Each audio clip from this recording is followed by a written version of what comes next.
السلام عليكم، كيف الأحوال؟ نتمنى تكونوا كاملين بخير وعلى خير. مرحبا بكم مرة أخرى على القناة ديالي، فيديو جديد ووصفة جديدة. الوصفة ديال اليوم هي تحت الطلب ديالكم كيف ما العادة. بزاف د البنات سواء في انستغرام أو لا في تيك توك كيقولوا لي زعما كتشاركي معنا غير النتيجة النهائية ديال البلاطوات ديال المملحات، حيت كيكون عندي كوموند على داك الشيء، كنكون مزروبة يعني الوقت ما كيساعدنيش انني نصور. ولكن وعدتكم وقلت لكم ان شاء الله كل شيء غنشاركه معكم في القناه شويه بشويه. وكيف ما قلت لكم حتى كنظن في واحد الفيديو من الفيديوهات اللي درت في الاخير في هذا الاسبوع هذا، واحد السيده قالت لي ما طلبي عفوا شاركي معنا داكشي اللي كتحطي في بلاطوات في التيك توك. هنا جيت نشارك معكم واحد الوصفه او ثلاثه الوصفات غنخرجوهم كلهم من الخبز ديال التورتيلا، ساهلين راقيين بزاف.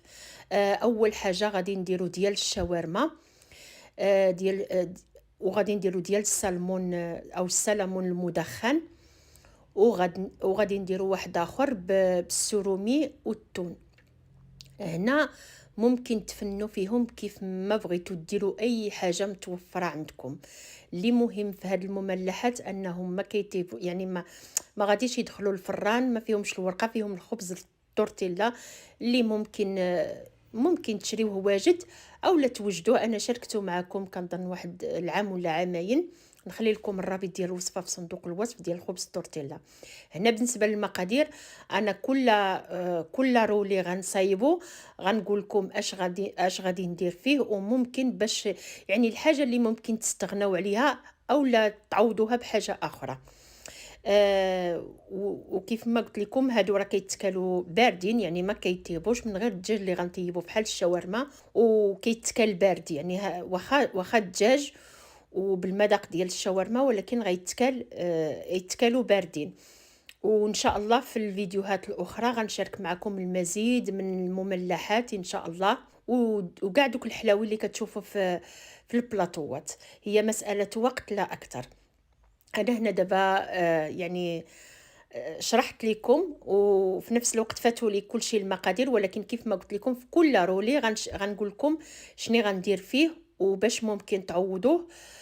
حاجه يعني الا ما كانت عندكم شي حاجه ممكن تعوضوها بحاجه اخرى. حنا في الاول غادي ناخذ صدر ديال الدجاج، درت فيه العصره ديال الحامض، معلقه ديال الصوجه، معلقه ديال الياغورت الطبيعي، ولقامه انا درت ما بين ديال الشاورما وما بين لقامه ديال الدجاج اللي كتبع. هنا ممكن ديروا غير كوري كافي. هنا في المقله ضروري تكون سخونه بزاف باش الدجاج ما يطلقليناش الماء. غادي نديرو فيه واحد 2 ولا 3 معالق ديال زويته بلديه، وغادي نلوح ديك الدجاج اللي مشرمل، الا تشرمل من قبل عاد حسن. غنضيف واحد شويه ديال الملح، ماشي بزاف لان الصوجه ضروري كتكون فيها واحد النسبه ديال الملحه عاليه. وصافي كنخلي ديك الدجاج يتشوى، كنديه ونجيبو، ما كنعطيلوش الفرصه يطلق الماء ديالو نهائيا، خصو يجي هكا كيجي بنين بزاف لذيذ.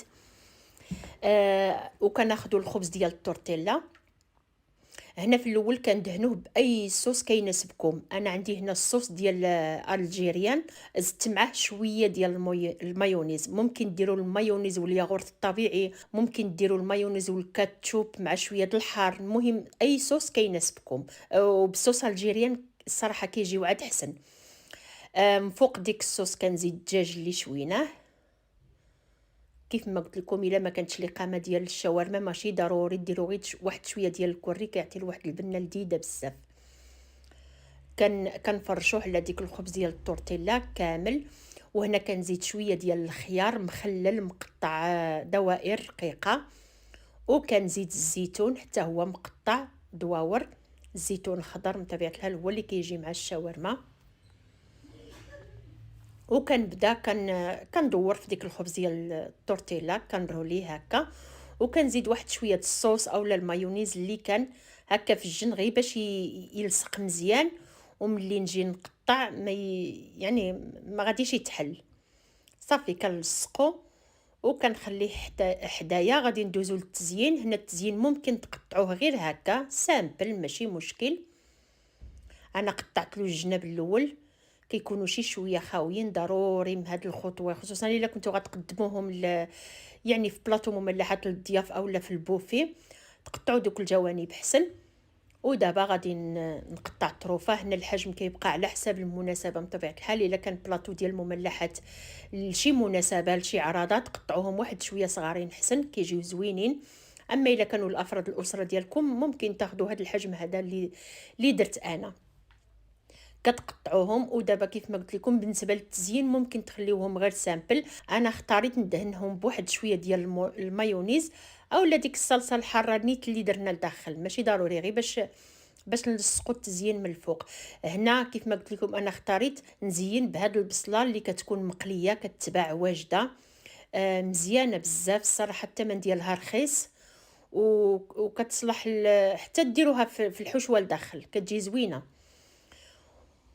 ومن بعد ما سالينا هاد الرولي ديال الشاورما، غادي ندوزو للثاني اللي هو غادي نديروه بالسلمون المدخن.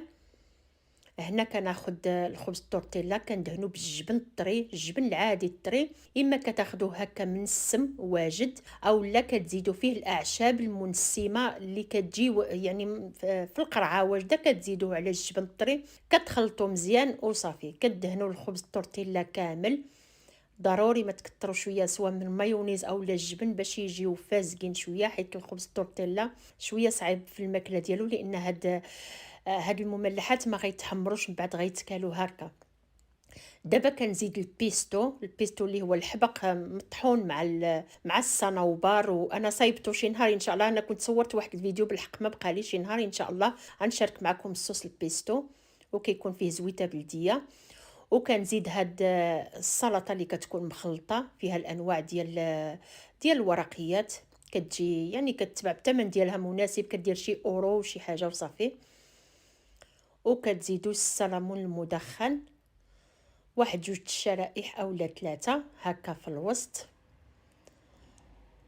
ممكن تعوضوا السلمون المدخن اولا سلمون او مذوب بالكاشير مورتاديلا. وهنا غادي نرش الخيار المخلل، ممكن ترشوه من قبل يعني قبل ما ديروا السلمون. وغادي نرولي الخبز ديال التورتيلا. وضروري كيف ما كنقول لكم في الجناب تزيدوا واحد شويه ديال الجبن اولا المايونيز باش يلصق مزيان، وملي نجيو نقطعو ما يتحلش.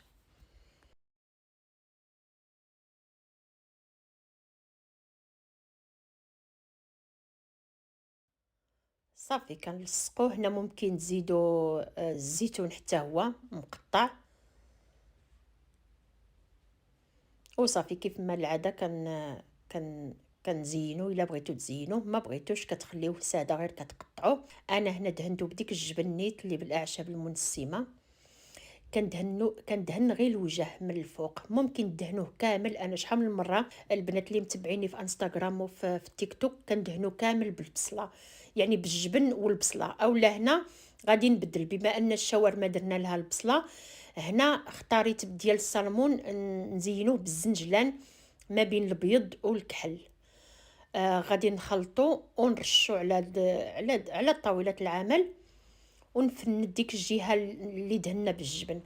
راه كيلصق دغيا وكيجي زوين بزاف. الزنجلان بيض وكحل الصراحه كيجي في التزيين ديال المملحات يعني كيجي راقي بزاف.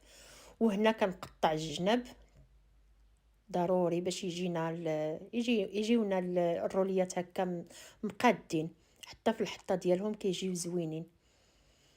كنقطع المرصويات على حسب كيف ما قلت لكم المناسبه. الا كان في بلاطو المملحات صغارين حسن الصراحه.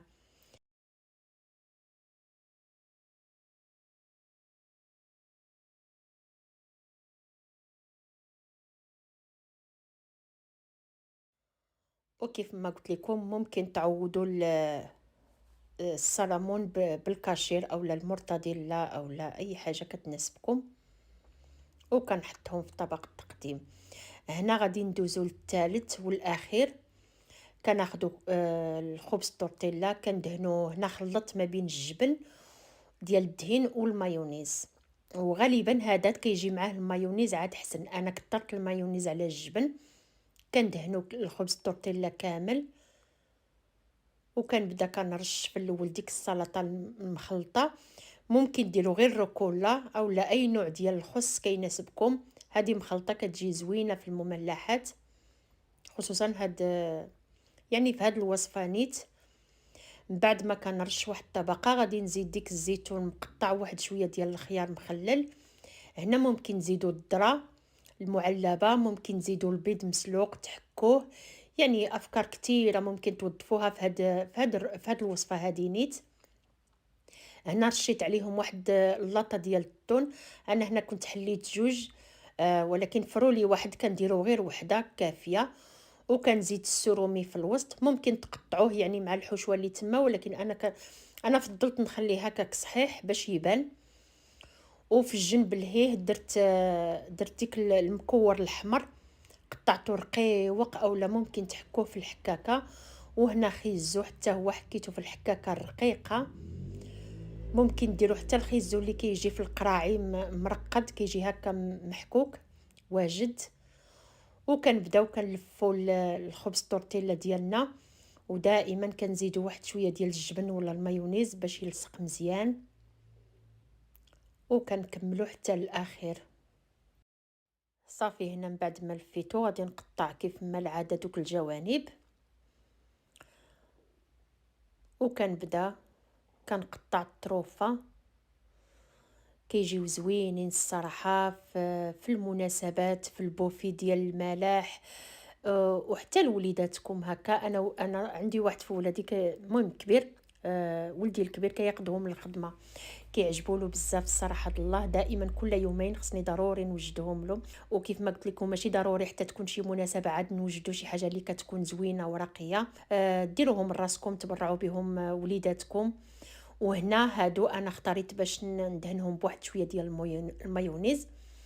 وخديت ديك السرومي كان بقى لي واحد، قطعته رقيق بزاف بالموس، وغادي نزين به من الفوق. ممكن ديروا حتى الجبن الكريمي اللي استعملنا لداخل، ديروه في واحد مانغا باستيليرا وتزوقوا به. يعني كيبقى لكم الاختيار، تزيين دائما كل واحد والذوق ديالو. ولا خليتيوهم غير هكاك ساده راه كيجيو زوينين الصراحه.